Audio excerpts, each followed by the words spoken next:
going to be a little bit trickier doing the marble look on it now because it's got some layers of paint on it and I can't just wipe it down with a rag. So I'm going to have to try to achieve something similar with dry brushing and then maybe some dripping washing afterwards. We'll see.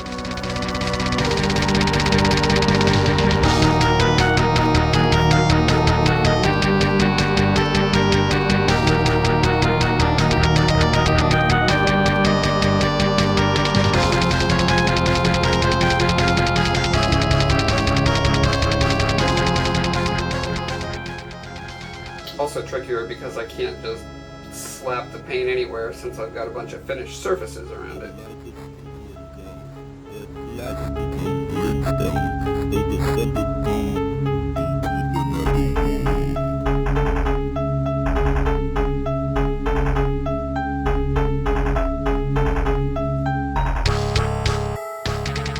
Now I'm going to try to get a similar weathering effect by watering down this black that I have. Since this, the dry brush that I put on is dry at this point, I'm going to run the black paint over it and then just kind of follow it with a paper towel to wipe off the excess pretty instantaneously.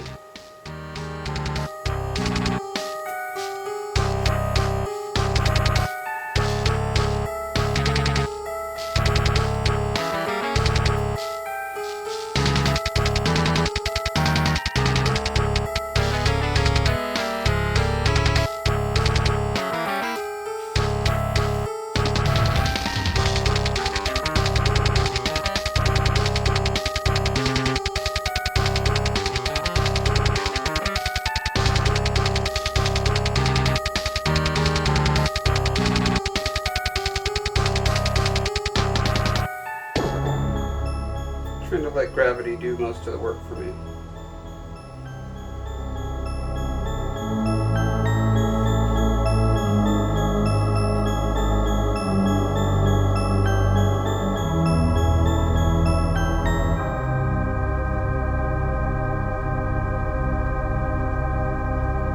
You ever have this thing happen where you've got a stupid little tool that you never ever use in your entire life and it's always sitting there and you see it 1,000 times and you keep thinking, why do I have this thing here? Should I just get rid of it? No, I'll keep it because I'm sure I'll need it someday. Well, someday just came. I have like 5 or 6 little eyedroppers. I really want one right now. Hey, just kidding. I found it. Story negated. This is what I'm going to try doing. I'm actually going to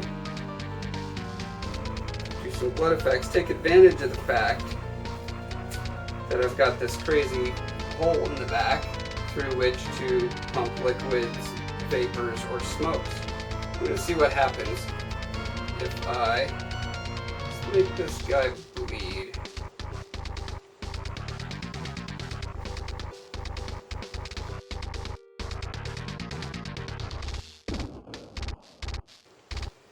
Alright, so the final thing I'm going to do after this paint dries is do a clear coat to protect the paint on there. And then the very last thing is the little bits of gloss that I want here or there. So let me show you what I usually use to coat the paint. So this is my usual go-to stuff made for miniature tabletop figures. Works great. Kind of spendy, but to me it's worth it. It gives it a very nice matte finish, which makes things much more realistic. Some people get confused and think that if you've got a metal look, that then you should put a glossy finish on it, like a clear coat. And that's actually not true. Gloss is different than metal, and gloss can go over metal, like cars. Some cars have a metallic finish and a gloss coat, but generally, like, metallic means it's reflecting, and gloss is just picking up the highlights of lights. Like, it can reflect if it's super glossy, but that's not what metal is. That's not what makes metal reflect. It's not gloss. Speaking of metal, I forgot to put little copper highlights on it.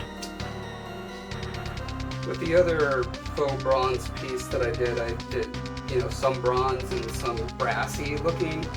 I'm not going to do it on this one just because now that there's color on here, this piece is so busy. You've got the crazy little ivy and the leaves and the this patina, and then it's stone and then blood. It's just, there's a lot going on. Adding another little element of difference in there I think is just too much.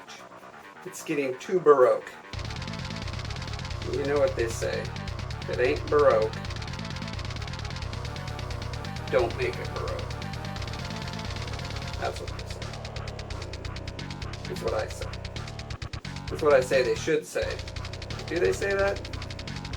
No. I really like that the blood dripping down is not just streaks of red paint. It's like it stained the stone. That's the look that I wanted. So. I'm gonna go blow dry this and be right back. While I was blow drying this guy, I was looking again holistically at it, and I'm really not happy with how uniform all the leaves on the head are. It almost looks like polka dots.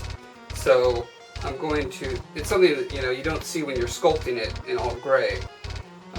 Now that they're little color dots, I don't know, too even. So I'm going to go in and paint some more variation in there. Do some a little more yellow, some a little more orange, maybe throw some red in there, some more brown, whatever it takes to mix it up a bit.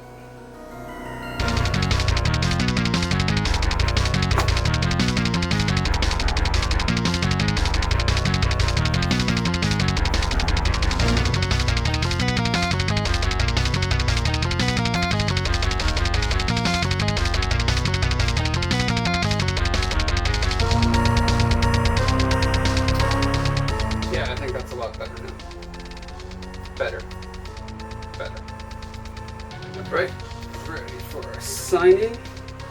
So I put a little slash out of 101. So I'm making 100 of these, well, 101 because I'm making one for myself. I don't know if that really counts in an art run, like, does it? It's a good question. I'll have to ask a real artist about that. But also an extra one for Aaron, who's the guy in the band who I've been working with to do this. So I'm going to go ahead and mark this as number 1 out of 101. Add a little personal signature. You will embody the truth for eternity.